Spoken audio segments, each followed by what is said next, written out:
il y a une expression qui voyage et qui m'épate parce qu'elle n'existait pas dans mon temps, enfin, même il y a une dizaine d'années, on n'en parlait pas. Mais je me dis quand même, quelle évolution. Bien, alors voilà, elle s'appelle « Je suis dépendante affective ». C'est étonnant, non? Parce que les premiers temps, quand je l'attendais, je ne faisais pas trop attention. Je dis, c'est quoi ça, dépendante affective? Puis un peu, j'ai travaillé un peu, qu'est-ce que c'était ça? Bon, la peur d'aimer, la peur d'être coincé dans un amour impossible, etc. C'est ça, la dépendance affective.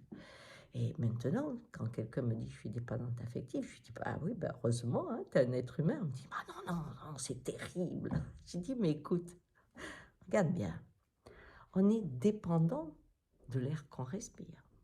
On est dépendant pour étancher sa soif, de l'eau que l'on rencontre.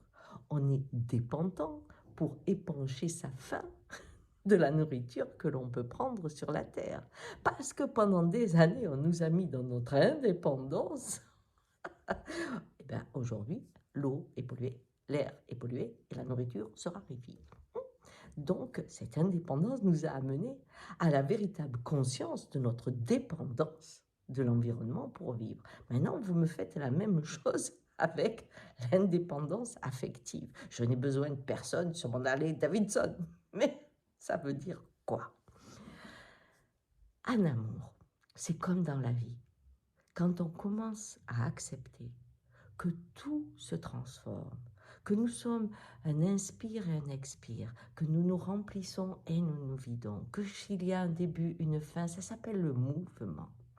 Eh bien, on peut aimer, aimer, aimer encore. Pourquoi?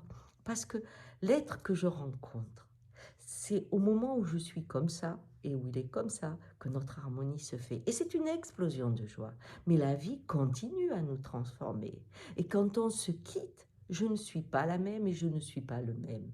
Donc, les deux qui se sont rencontrés au départ ne peuvent pas se quitter, parce que ceux-là, ils sont pour l'éternité ensemble, mais les deux qui sont devenus d'autres personnes ne s'entendent plus et partent. Mais l'amour, lui, l'amour continue.